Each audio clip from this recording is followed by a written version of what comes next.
Welcome to ஜெயகாட்சி channel. இன்னைக்கு பூரி மசாலா எப்படி செய்யறதுன்னு பார்க்க போறீங்க.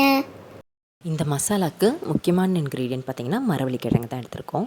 ஸோ இந்த மரவள்ளிக்கிழங்கு வந்து நல்லா கழுவி தோல் சீவி கட் பண்ணி குட்டி குட்டியாக கட் பண்ணி எடுத்துக்கலாம். ஸோ குட்டி குட்டியாக கட் பண்ணிங்கன்னா ஈஸியாக வெந்துடும்.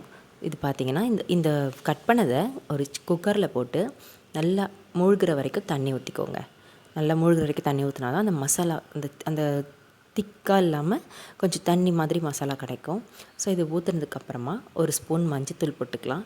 அப்புறம் கொஞ்சம் உப்பு போட்டுக்கலாம். தேவையான உங்களுக்கு எவ்வளோ தேவையோ அவ்வளோ உப்பு போட்டுக்கோங்க. அப்புறம் சோம்பு கொஞ்சம் எடுத்துக்கோங்க. சோம்பு போட்டிங்கன்னா அந்த டேஸ்ட் கொடுக்கும் நல்லா, அதனால் சோம்பு போடுறோம். அடுத்து பார்த்திங்கன்னா ஜீரகம் போட்டுக்கோங்க. ஸோ ஜீரகம் சோம்பு போட்டாச்சு. அடுத்து பச்சை மிளகாய் போட்டுக்கலாம். உங்களுக்கு காரத்துக்கு எவ்வளோ தேவையோ அவ்வளோ போட்டுக்கோங்க. ஏன்னா மிளகாத்தூள் போட போகிறதில்ல, அதனால் பச்சை மிளகாய் தான் இதோட காரம். எவ்வளோ வேணுமோ போட்டுக்கோங்க. அடுத்து ஒரு பூண்டு வந்து ஒரு 4 பல் போட்டுக்கலாம். அப்புறம் இஞ்சி வந்து நல்லா தோல் எடுத்துகிட்டு தட்டி அதில் சேர்த்துக்கோங்க. ஸோ சேர்த்துட்டிங்கன்னா இங்கே பாருங்கள், இந்த மாதிரி சேர்த்துடுங்க.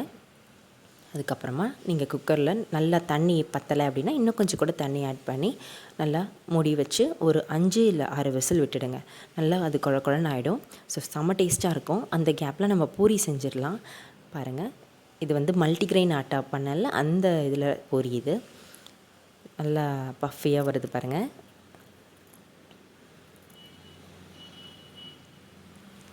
ஸோ பூரி ஒன்று ஒன்றா செஞ்சு எடுத்துடலாம். ஸோ இது கிழங்கு ரெடி ஆகிடுச்சு.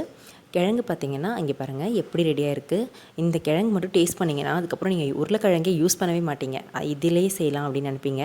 ஸோ அடுத்து பார்த்திங்கன்னா ஒரு பேனில் எண்ணெய் ஊற்றி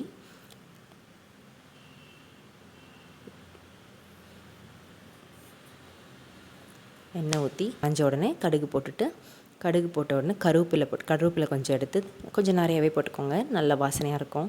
கருவேப்பிலை போட்டதுக்கப்புறமா கொஞ்சம் கடலைப்பருப்பு. இந்த கடலைப்பருப்பு வந்துட்டு அந்த மசாலாவுக்கு நல்ல டேஸ்ட் கொடுக்கும். அதனால் இந்த கடலைப்பருப்பை போட்டு நல்லா அது ப்ரௌன் ஆகிற வரைக்கும் அதை நல்லா இது சாட் பண்ணிக்கோங்க. பண்ணதுக்கப்புறமா பாருங்கள், நல்லா இதுவாக ப்ரௌன் ஆகிட்டுருக்கு. ஸோ ப்ரௌன் ஆகிற வரைக்கும் அதை நல்லா சாட் பண்ணிவிடுங்க. அதுக்கப்புறம் அந்த மசாலா வேக வச்சுருந்தோம்ல, அந்த கிழங்கு வேக வச்சுருந்தோம்ல, அதை வந்து இந்த பேனில் எடுத்து ஊற்றிட்டு கொஞ்சம் நேரம் ஒரு 5 மினிட்ஸ் வரைக்கும் நீங்கள் அதை அப்படியே கலரி விட்டுட்டே இருந்தீங்கன்னா அது அப்படியே வெந்து குழன்னு ஆகிடும். குழன்னு ஆகிடுச்சுன்னா மசாலா நல்லா டேஸ்ட்டாக இருக்கும். பாருங்கள், கொஞ்சம் நேரம் விட்டுடுங்க, ஒரு 5 மினிட்ஸ் அப்படியே விட்டுட்டிங்கன்னா இந்த கன்சிஸ்டன்சி தான் கரெக்டானது. இது வந்த உடனே நம்ம ஸ்டவ் ஆஃப் பண்ணிடலாம். பாருங்கள், இது உருளைக்கிழங்கு மசாலா விட ரொம்ப டேஸ்ட்டாக இருக்கும். அதுக்கப்புறம் நீங்கள் உருளைக்கிழங்கு மசாலாவே செய்ய மாட்டீங்க, இது தான் ட்ரை பண்ணுவீங்க. இது ஹெல்த்தியும் கூட. பாருங்கள், இப்படி தான் வந்தது.